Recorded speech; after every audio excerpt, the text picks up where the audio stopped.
My name is Jackie, and I work with a community mental health center in northern New Jersey.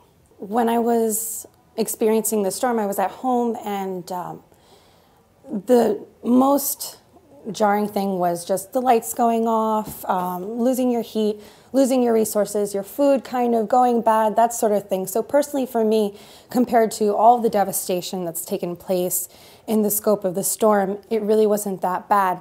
But in terms of my own clients and the people that I work with at the Community Mental Health Center, it's just like a domino effect. First, you lose your electricity, and then there's damage to your property, and then you can't get any gas, and you can't go out, and you can't feed your children. You may have some health needs, or you may have a mental illness that you deal with, and you need to get your medication, and you need to get managed, and you need to get into your therapy. And all of these things really add up and affect not just that individual, not just that family, but the community as a whole. So the human component and the human spirit is something that was really evident in this storm, with people connecting with each other on a face-to-face basis, checking in on your older neighbors or neighbors with families and younger kids and things of that nature.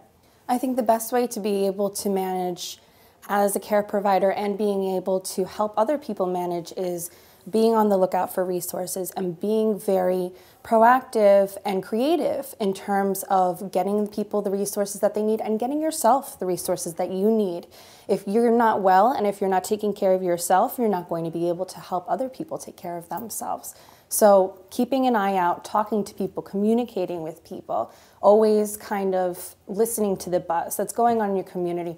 Facebook, Twitter, all of these things were really great. I know with the city of Newark, there was Mayor Cory Booker. He was constantly on his Twitter and on his Facebook giving updates about where you could get power, where you could get food, where you could get a warm meal or a shower or whatever. Keeping these things in mind and trying to connect yourself with people who have access to these resources, if you don't have access to these resources, is a huge component.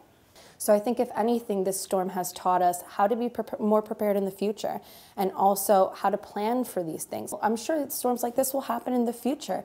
We didn't anticipate the storm being as critical and as hectic as it really was, but it ended up being that way.